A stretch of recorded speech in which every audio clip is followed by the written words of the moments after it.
الحمدللہ رب العالمین والعاقبۃ للمتقین والصلاۃ والسلام علی رسولہ الکریم اما بعد اعوذ باللہ من الشیطان الرجیم بسم اللہ الرحمن الرحیم یسألک اہل الکتاب ان تنزل علیہم کتابا من السماء فقد سألوا موسیٰ اکبر من ذلک۔ اہل کتاب یہ سوال کرتے ہیں کہ کیوں نہ ہم پر آسمان سے ایک لکھی ہوئی کتاب نازل کی گئی۔ یہ موسیٰ علیہ السلام سے اس سے پہلے اس سے بھی بڑے بڑے سوالات کر چکے ہیں۔ اللہ جل شانہ کے فضل و کرم سے آج ہم 5ویں تراویح کا خلاصہ بیان کریں گے۔ آج امام صاحب نے سورہ نساء کے آخری 3 رکوع 153 سے لے کر 176 تک کی آیات اور سورہ المائدہ مکمل تلاوت کی۔ سورہ النساء کے جو باقی ماندہ 3 رکوع رہ گئے تھے وہ آج تلاوت کیے گئے۔ ان رکوعوں میں اللہ تعالیٰ نے یہود کے بارے میں کلام کیا اور ان کے جرائم بتائے۔ جو آیت میں نے تلاوت کی اس آیت میں اللہ تعالیٰ فرماتے ہیں کہ اب یہ مطالبہ کر رہے ہیں کہ آسمان سے لکھی ہوئی کتاب نازل کی جائے تب ایمان لائیں گے۔ اس سے پہلے یہ موسیٰ علیہ السلام سے اس سے بھی بڑے بڑے مطالبات کر چکے ہیں۔ یہ حضور کو گویا کہ تسلی دی جا رہی ہے صلی اللہ علیہ وسلم۔ انہوں نے اس سے پہلے موسیٰ علیہ السلام سے یہ مطالبہ کیا کہ ہمیں اللہ تعالیٰ کو اعلانیہ دکھایا جائے۔ اس کے بعد ان پر ایک بجلی ٹوٹ پڑی۔ انہوں نے بچھڑے کو معبود بنا لیا، ہفتے کے دن کی خلاف ورزی کی اور مریم سلام علیہا پر بہتان عظیم لگایا اور عیسیٰ علیہ السلام کو ولد الزنا قرار دیا۔ اور پھر انہوں نے اس بات پہ فخر کا اظہار کیا کہ انہوں نے عیسیٰ علیہ السلام کو قتل کر دیا، حالانکہ اللہ تعالیٰ فرماتے ہیں کہ وما قتلوہ وما صلبوہ ولکن شبہ لہم۔ انہوں نے نہ تو عیسیٰ علیہ السلام کو قتل کیا نہ انہیں سولی چڑھایا، بلکہ ان کے لیے اس معاملے کو مشتبہ بنا دیا گیا۔ مشتبہ کس طرح؟ وہ اس طرح کہ ایک حواری جنہوں نے عیسیٰ علیہ السلام کو گرفتار کروایا تھا انہی کی شکل کو اللہ تعالیٰ نے بدل کے عیسیٰ علیہ السلام جیسا کر دیا۔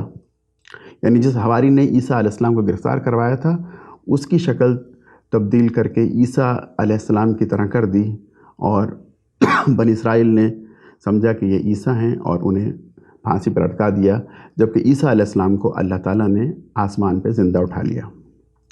پھر بنی اسرائیل کے جرائم میں سے ایک جرم یہ بتایا جا رہا ہے کہ وہ لوگوں کے مال ناحق ہڑپ کرتے تھے، سود کھاتے تھے۔ ان کے ان جرائم کی بنا پر اللہ تعالیٰ فرماتے ہیں کہ ہم نے ان پر بہت سی حلال چیزیں حرام کر دی تھیں۔ مثال کے طور پر ناخن والے جانور اور گائے اور بکری کی چربی بھی سزا کے طور پر ان پر حرام کر دی گئی تھی۔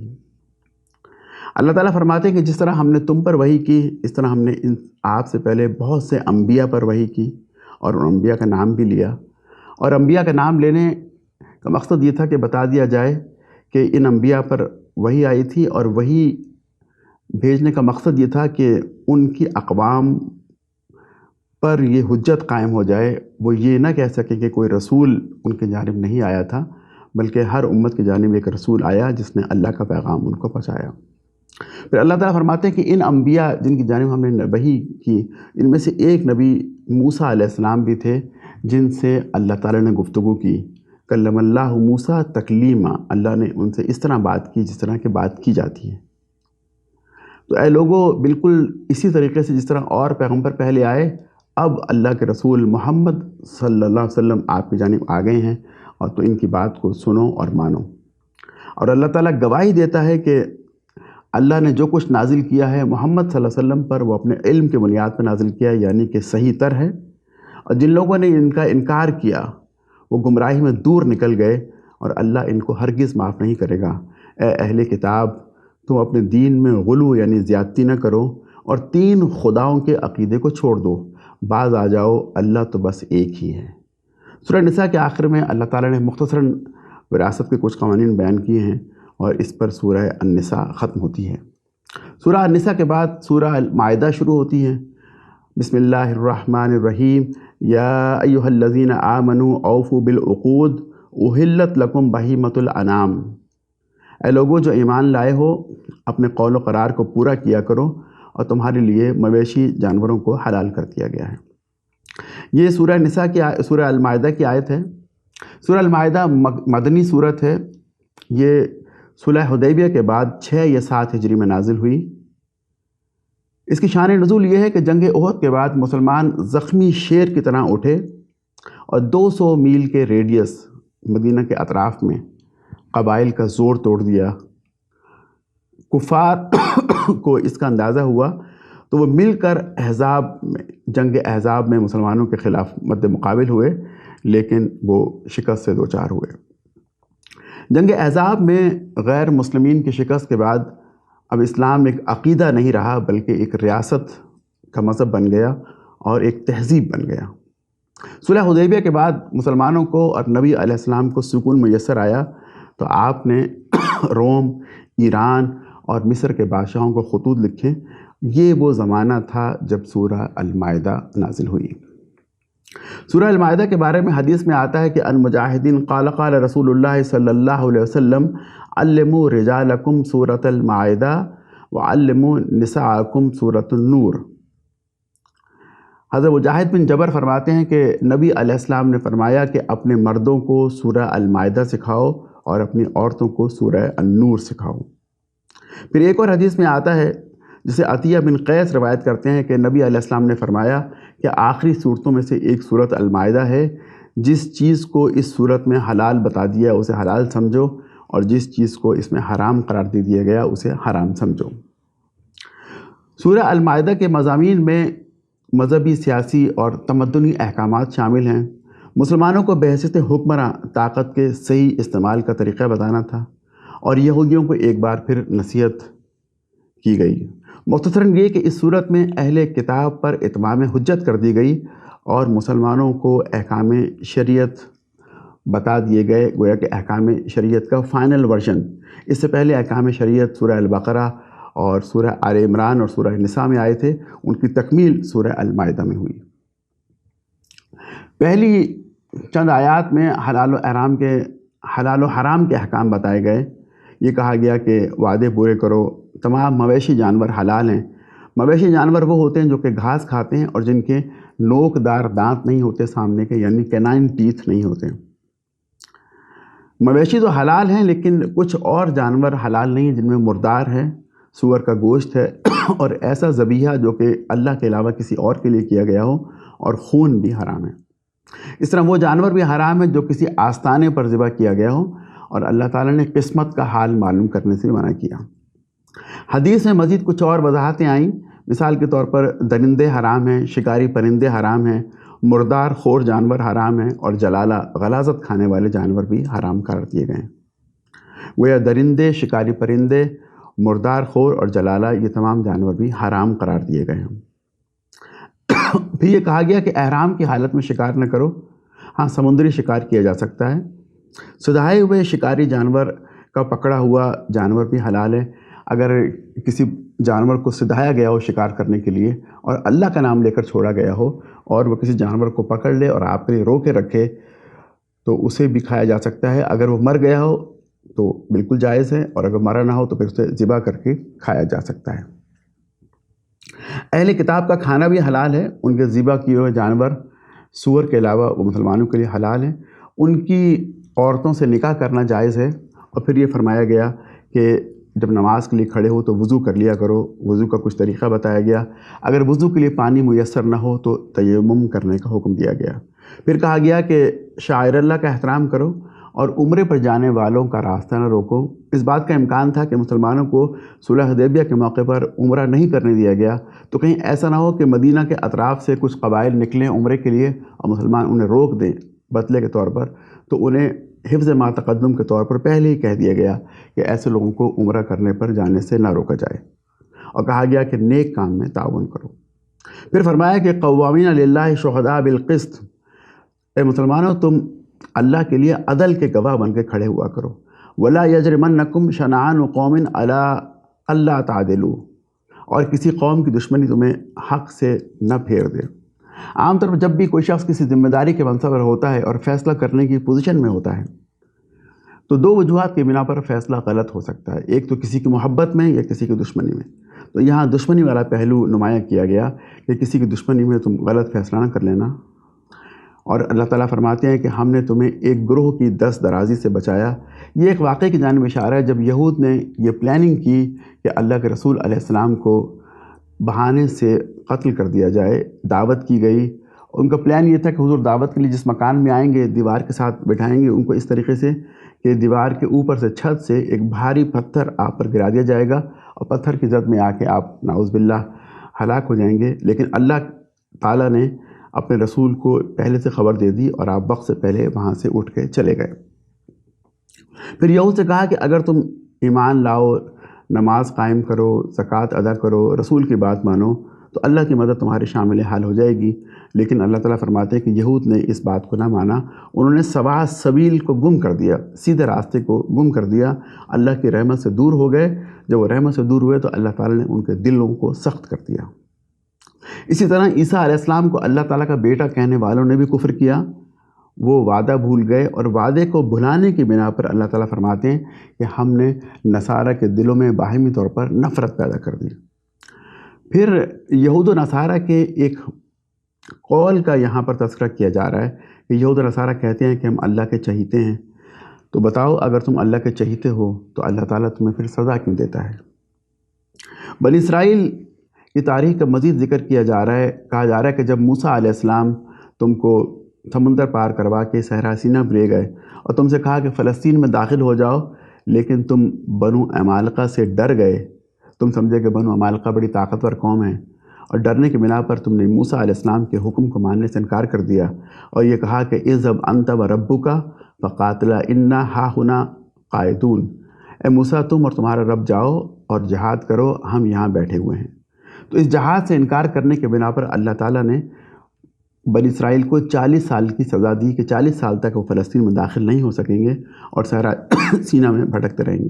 ایسا ہی ہوا، ان کی ایک نسل ہلاک ہو گئی اور دوسری آنے والی نسل نے بعد میں فلسطین کا شہر اریحہ فتح کیا۔ اب یہ مثال دے کر دراصل قریش سے کہا جا رہا ہے کہ اگر تم نے نبی علیہ السلام کی بات نہ مانی تو تمہیں بھی ایسی ہی سزا دی جائے گی۔ انہی آیات میں اللہ تعالیٰ دین اسلام کو مکمل ہونے کا اعلان کرتے ہیں، فرماتے ہیں کہ الیوم اکملت لکم دینکم واتممت علیکم نعمتی ورضیت لکم الاسلام دینا، آج اللہ تعالیٰ نے تمہارے لیے تمہارے دین کو مکمل کر دیا، اپنی نعمت پوری کر دی اور اللہ تعالیٰ تمہارے لیے دین اسلام پر راضی ہو گئے۔ تو بتایا جا رہا ہے کہ اللہ تعالیٰ نے اسلام کو مسلمانوں کے لیے اور تمام لوگوں کے لیے دین کے طور پر پسند فرمایا۔ یہ پوری زندگی کے تمام امور پر محیط ہے، اس میں ہر طرح کا قانون اور ضابطے موجود ہیں، یہ دائمی دین ہے اور قیامت میں بھی اسی دین کی بنیاد پر فیصلہ کیا جائے گا۔ آیات نمبر 27 سے 56 میں اللہ تعالیٰ نے آدم علیہ السلام کے 2 بیٹوں کا ذکر کیا۔ 2 بیٹے حابیل اور قابیل، دونوں نے اپنی قربانی اللہ تعالیٰ کے راستے میں پیش کی۔ اس زمانے میں رواج یہ تھا کہ جس کی قربانی قبول ہوتی آسمان سے ایک آگ آتی اور آ کر اس قربانی کو بھسم کر دیتی۔ تو حابیل علیہ السلام کی قربانی قبول ہو گئی لیکن قابیل کی قبول نہ ہوئی، تو قابیل نے حسد کیا اور حسد کی بنیاد پر حابیل کو قتل کر دیا۔ جب حابیل کو قتل کر دیا تو اب ان کی سمجھ میں نہیں آ رہا تھا کہ ان کی لاش کے ساتھ کیا کیا جائے، تو اللہ تعالیٰ نے کوے کو بھیجا جس نے زمین کو کریدنا شروع کیا۔ اس سے انہیں اندازہ ہوا کہ زمین کو کھود کر اپنے بھائی کی لاش کو وہاں دفنا دیا جائے۔ تو اس واقعے کے بعد اللہ تعالیٰ فرماتے ہیں کہ ہم نے بنی اسرائیل کے لیے لکھ دیا کہ من قتل نفسا بغیر نفس او فساد فی الارض فکأنما قتل الناس جميعا، کہ اگر کسی شخص نے کسی دوسرے شخص کو بغیر کسی گناہ کے قتل کیا یا اس نے زمین پہ فساد کیا تو گویا اس نے تمام انسانوں کو قتل کر دیا۔ گویا ایک شخص کا قتل کرنا پوری انسانیت کا قتل کرنے کے برابر ہے، اور یہی معاملہ فساد فی الارض کا بھی ہے۔ قتل کی سزا تو قتل ہے قصاص کے طور پر، اور فساد فی الارض اسلامی حکومت کے خلاف بغاوت، اس کی سزا یہ ہے کہ قتل کیا جائے، سولی پہ چڑھایا جائے یا اس کے ہاتھ اور پاؤں مخالف سمت سے کاٹ دیے جائیں اور اسے جلا وطن کیا جائے۔ اللہ تعالیٰ نے اگلی آیات میں حدود کا ذکر کیا، فرمایا کہ وَالسَّارِقُ وَالسَّارِقَةُ فَاقْطَعُوا أَيْدِيَهُمَا، کہ چوری کرنے والے مرد اور چوری کرنے والے عورتوں کے ہاتھ کاٹ دیے جائیں۔ یہ ہاتھ کاٹنے کی سزا پہ بڑا اعتراض کیا جاتا ہے کبھی ایسا نہیں ہوا تاریخ میں کہ جب یہ سزا نافذ رہی، 1000 سال تک تقریباً مسلمانوں کی حکومت سزا نافذ رہی، لیکن کبھی ایسا نہیں ہوا کہ معاشرے میں ہر جانب ہاتھ کٹے ہوئے لوگ نظر آئیں۔ ہوتا یہ تھا کہ چند ایک کو سزا ملتی اور باقی سب کے لیے کان ہو جاتا اور لوگ خبردار ہو جاتے اور چوری نہ کرتے۔ اور چوری کی سزا بھی معمولی چیزوں پر نہیں دی جاتی، شریعت میں 1 دینار یا 10 یا 12 درہم سے کم کی چوری پر سزا نہیں ہے، کھانا، پھل یا ترکاری کی چوری پر سزا نہیں ہے۔ تو بڑے بڑے کاموں پر سزا دی جاتی ہے، بڑی چوری پر سزا ہوتی ہے۔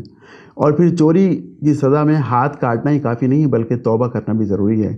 ایک شخص کا چوری کی بنیاد پر ہاتھ کٹ گیا اور ہاتھ کٹنے کے بعد رسول اکرم صلی اللہ علیہ وسلم نے اسے بلایا اور بلا کر کہا کہ اب تم توبہ کرو تاکہ تمہیں آخرت میں سزا نہ ملے۔ وہ ہاتھ کٹنا یہ دنیا کی سزا تھی اور آخرت کی سزا سے بچنے کے لیے انسان کو توبہ کرنی ہوگی۔ پھر اللہ تعالیٰ فرماتے ہیں کہ یا ایھا الرسول لا یحزنک الذین یسارعون فی الکفر، اے رسول یہ کافروں کا تمہاری مخالفت میں تیزی دکھانا تمہیں پریشان نہ کرے۔ ہو یہ رہا تھا کہ یہودی اور منافق بڑھ کر بڑی محنت کر کے مسلمانوں کی مخالفت کر رہے تھے، تو ان سے کہا جا رہا ہے کہ آج یہ بہت تیزی کے ساتھ بڑھ چڑھ کر مخالفت کر رہے ہیں، لیکن آخرت میں ان کو بہت سخت سزا دی جائے گی۔ اگلی آیات میں یہود کے بارے میں کلام کیا گیا، فرمایا گیا کہ سماعون للکذب اکالون للسحت، یہ لوگ جو ہے وہ چوری، یہ لوگ جھوٹ بات سنتے ہیں اور حرام کھاتے ہیں، رشوت کھاتے ہیں۔ یہ ان کے مفتی اور ان کے قاضیوں کی جانب اشارہ ہے کہ یہ جھوٹ سنتے ہیں، یعنی جاسوسی بھی کرتے ہیں اور جھوٹ بولتے اور سنتے ہیں اور رشوت لے کر غلط فیصلے بھی کرتے ہیں۔ تو اللہ کے رسول علیہ السلام کو اختیار دیا گیا کہ اگر یہودی کسی معاملے میں آپ کی جانب فیصلے کے لیے آئیں تو آپ چاہیں تو فیصلے کے لیے اس معاملے کو قبول کر لیں اور چاہیں تو انکار کر دیں۔ ہوا یہ کہ ایک مرتبہ یہود کے 2 معزز افراد، ایک مرد اور ایک عورت نے زنا کیا، اور زنا کرنے کے بعد انہوں نے فیصلہ کیا کہ اس معاملے کو اللہ کے رسول علیہ السلام کی عدالت میں لے جایا جائے۔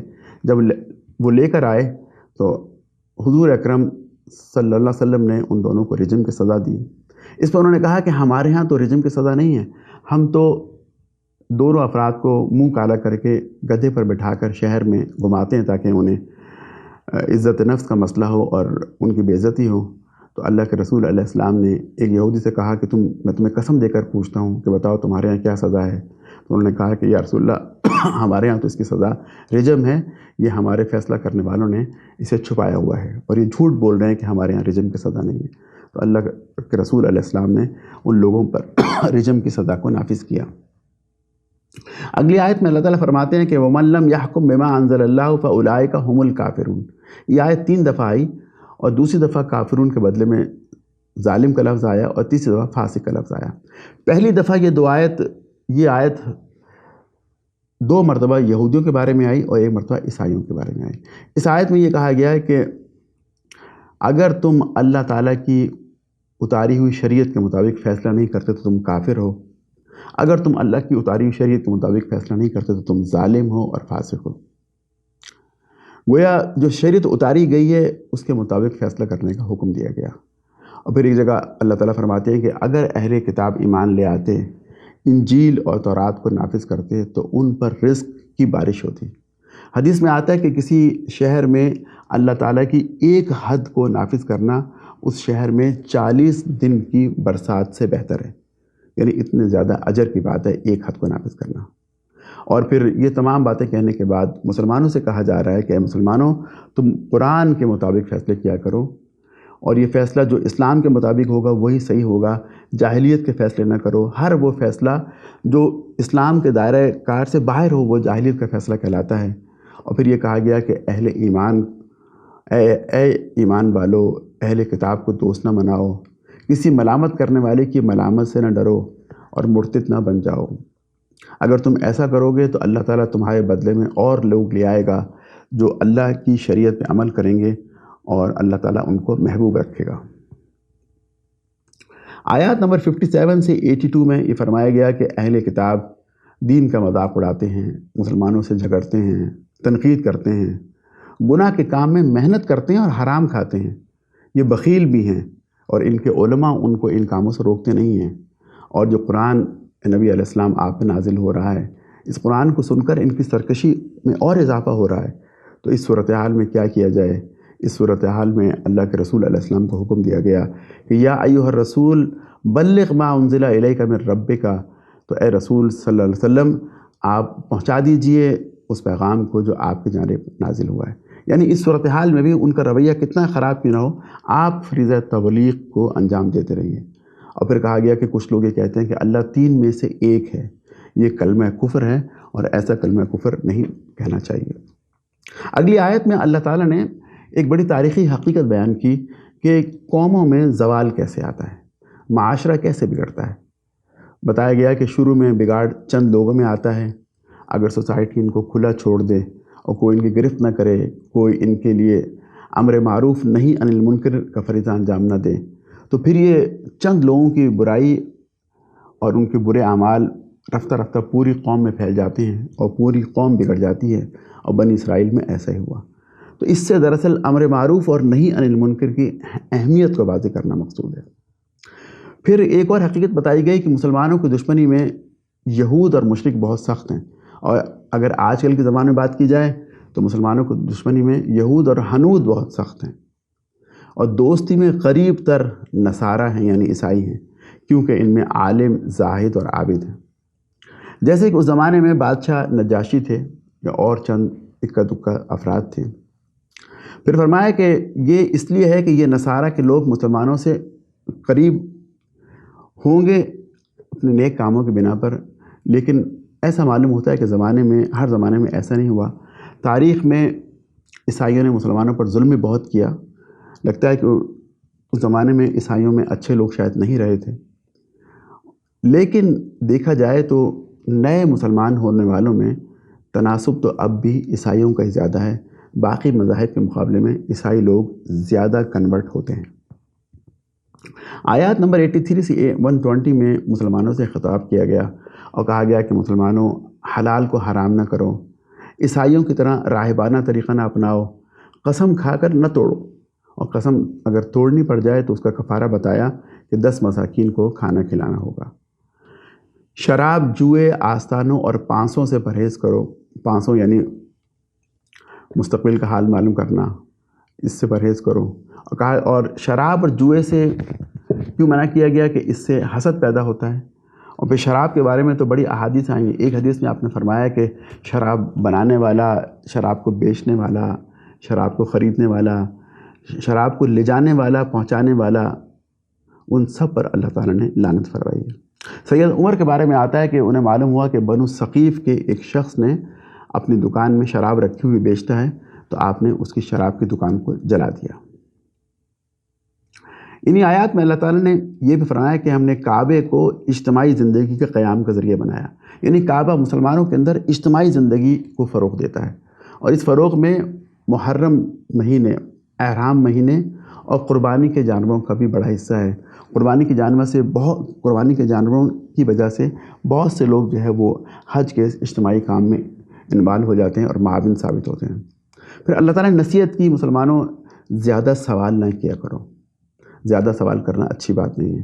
ایک اور غلط فہمی کو دور کیا گیا، فرمایا کہ یا ایھا الذین آمنوا علیکم انفسکم، اے لوگوں جو ایمان لائے ہو، تمہارے لیے صرف اپنے آپ کو بچانا ہے۔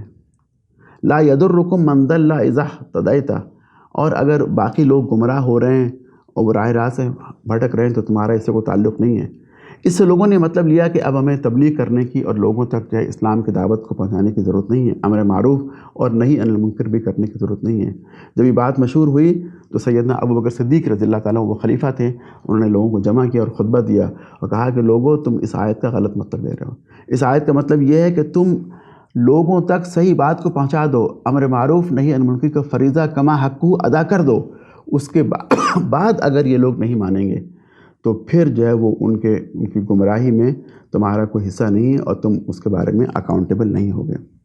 ان آیات کے بعد اللہ تعالیٰ نے وصیت کرنے کا حکم دیا، اور پھر ایک واقعہ بیان کیا کہ جب حواریوں نے عیسیٰ علیہ السلام سے فرمائش کی کہ ہم چاہتے ہیں، ان سے اور لوگوں نے کہا ہوگا کہ آسمان سے ایک دسترخوان اتارا جائے۔ دسترخوان کو عربی میں المائدہ کہتے ہیں اور یہی اس صورت کا نام بھی ہے۔ پوچھا کہ تم یہ کیوں چاہتے ہو کہ دسترخوان اتارا جائے؟ تو انہوں نے کہا کہ ہم یہ چاہتے ہیں کہ ہمارا دل مطمئن ہو جائے اور ہمیں معلوم ہو جائے کہ آپ اللہ کے سچے رسول ہیں۔ تو عیسیٰ علیہ السلام نے اللہ تعالیٰ سے یہ دعا کی، تو اللہ تعالیٰ نے اس دعا کے جواب میں فرمایا کہ تمہاری دعا کے مطابق ہم دسترخوان اتار دیں گے۔ اس کے بعد اگلی آیات میں اللہ تعالیٰ نے ایک واقعہ بیان کیا کہ عیسیٰ علیہ السلام کے حواریوں نے مطالبہ کیا کہ اے اللہ ہم پر آسمان سے ایک المائدہ اتار۔ مائدہ عربی زبان میں دسترخوان کو کہتے ہیں، تاکہ ہم اس سے کھانا کھائیں اور ہمیں اطمینان قلب نصیب ہو اور ہم یقین کر لیں کہ آپ عیسیٰ علیہ السلام اللہ کے سچے رسول ہیں۔ عیسیٰ علیہ السلام نے یہ مطالبہ اللہ تعالیٰ سے کیا، یہ دعا پیش کی۔ اللہ تعالیٰ نے فرمایا کہ میں یہ ان کی بات مان لوں گا، دسترخوان اتار دوں گا، لیکن اگر اس کے بعد یہ لوگ ایمان نہ لائے، یعنی حواریوں نے یہ بات کسی اور کے کہنے پر کہی ہوگی، تو وہ لوگ اگر ایمان نہ لائے تو پھر ان کو ایسی سزا دوں گا کہ اس سے پہلے کسی کو نہ دی ہوگی۔ اس کے بعد لگتا ہے کہ وہ اپنے اس مطالبے سے دستبردار ہو گئے اور یہ دسترخوان پھر نہیں اتارا گیا۔ اس کے بعد اللہ تعالیٰ رسولوں کا ذکر کر کے فرماتے ہیں کہ ہم رسولوں سے پوچھیں گے کہ ماذا اجبتم، تمہیں کیا جواب دیا گیا؟ جب تم نے اپنی قوم کو ہمارا پیغام پہنچایا تو تمہاری قوم نے کیا ریسپانس کیا؟ گویا رسولوں کی گواہی بھی شامل ہو جائے گی اور قوم کا جواب بھی اس میں آ جائے گا۔ اسی ضمن میں اللہ تعالیٰ عیسیٰ علیہ السلام کا تفصیلی ذکر کرنے کے بعد فرماتے ہیں کہ ہم عیسیٰ سے بھی پوچھیں گے کہ عیسیٰ ہم نے تمہیں بہت سی نعمتیں اور معجزے دیے تھے، تم پرندوں کو زندہ کر دیا کرتے تھے، تم نابینا کو بینا اور کوڑی کے مرض کو ٹھیک کر دیا کرتے تھے، تم بتا دیا کرتے تھے کہ گھر سے کیا کھا کر آئے ہو اور کیا چھوڑ کر آئے ہو، تو بتاؤ کیا تم نے یہ لوگوں سے کہا تھا کہ تمہیں اور تمہاری والدہ کو تمہارے بعد الہ بنا لیا جائے؟ تو عیسیٰ علیہ السلام اس کا انکار کریں گے اور کہیں گے کہ یا اللہ جب تک میں زندہ تھا میں ان کی خبر رکھتا رہا اور میرے مرنے کے بعد تو آپ ہی ان کے نگہبان تھے۔ اگر آپ ان کو سزا دیں گے تو آپ کے بندے ہیں اور اگر آپ ان کو چھوڑ دیں گے تو آپ غالب ہیں۔ اللہ تعالیٰ فرمائیں گے کہ آج صرف سچ بولنے والوں کو فائدہ ہوگا۔ سورہ المائدہ کے اختتام پہ اس کا خلاصہ یہ ہے کہ اس میں عقائد بیان کیے گئے، اس میں عبادات کے بارے میں حتمی احکامات دیے گئے، عدل اجتماعی کو قائم کرنا اور اس کے مطابق معاشرے کا نظام، لوگوں کے امور، دنیا کے ساتھ معاملات مسلمانوں کی ذمہ داری قرار دیا گیا، ہر طیب اور پاک کھانے کو حلال اور ہر خبیث اور ناپاک کھانے کو حرام قرار دیا گیا، قول و قرار ایگریمنٹس کو پورے کرنے کی زبردست تاکید کی گئی، اور اہل کتاب سے معاملات یعنی اہل کتاب کی عورتوں سے نکاح، ان کا ذبیحہ اور دیگر معاملات، تعلقات، دوستی، بزنس ریلیشنز اسے جائز قرار دیا گیا۔ ہاں، جگری یاری سے منع کیا گیا۔ معاشرتی امن قائم کرنے کے بارے میں احکامات دیے گئے کہ فساد، بغاوت اور چوری کی سزا مقرر کی گئی، حرام کو حلال اور حلال کو حرام کرنے کی سخت ممانعت کی گئی، جگہ جگہ اللہ تعالیٰ کی عظمت اور کبریائی کو بیان کیا گیا اور اسلام کو منتخب کیا گیا ایز اے دین اور اسلام کو نعمت کے طور پر متعارف کروایا گیا۔ امت کو اللہ کی کتاب، اس کے احکامات، اس کے نور کی روشنی میں ہدایات کی شاہراہ پر گامزن کر دیا گیا۔ ابھی امت کا کام ہے کہ وہ اس شاہراہ پر کتنا چلتی ہے اور کتنا عمل کرتی ہے۔ یہ جو اللہ تعالیٰ نے فرمایا کہ جو لوگ اللہ کے نازل کردہ قانون کے مطابق فیصلہ نہ کریں وہی کافر ہیں، وَمَن لَّمْ يَحْكُم بِمَا أَنزَلَ اللَّهُ فَأُولَٰئِكَ هُمُ الْكَافِرُونَ، اور پھر ظالمون اور پھر فاسقون۔ یہ کیوں کہا گیا؟ اس لیے کہا گیا کہ جب کسی معاشرے میں اللہ تعالیٰ کا قانون نافذ نہیں ہوتا تو دراصل وہ معاشرہ اللہ تعالیٰ کی حاکمیت کا انکار کر رہا ہوتا ہے، اور جب کہیں اسلامی قانون نافذ ہوتا ہے تو وہ اللہ تعالیٰ کی حاکمیت کو تسلیم کر رہا ہوتا ہے۔ تو اللہ تعالیٰ کی حاکمیت کو تسلیم کرنا ایک مسلمان معاشرے کے لیے بہت ضروری ہے۔ پھر ان آیات قرآنی کی غایت یہ بھی ہے کہ ایک امت تشکیل دی جائے، ایک مملکت کا قیام عمل میں لایا جائے اور ایک مثالی اسلامی معاشرہ قائم کیا جائے۔ اب سورہ المائدہ کی روشنی میں ہمیں اپنا جائزہ لینا ہے کہ اللہ کے دین کا ہمیں کتنا فہم اور ادراک ہے، ہم نے ان حدود اور احکامات کو کہاں تک سمجھا ہے، اپنے اوپر، اپنے معاشرے پر کس حد تک نافذ کیا ہے، اور کیا اسے نافذ کرنے کے لیے خواہشات سے بڑھ کر کوئی عملی قدم بھی اٹھایا ہے، گویا کہ احکامات پر کتنا عمل کیا ہے۔ یہ سب ہمارے سوچنے کی بات ہے۔ دعا ہے کہ اللہ تعالی ہمیں عمل کی توفیق عطا فرمائے۔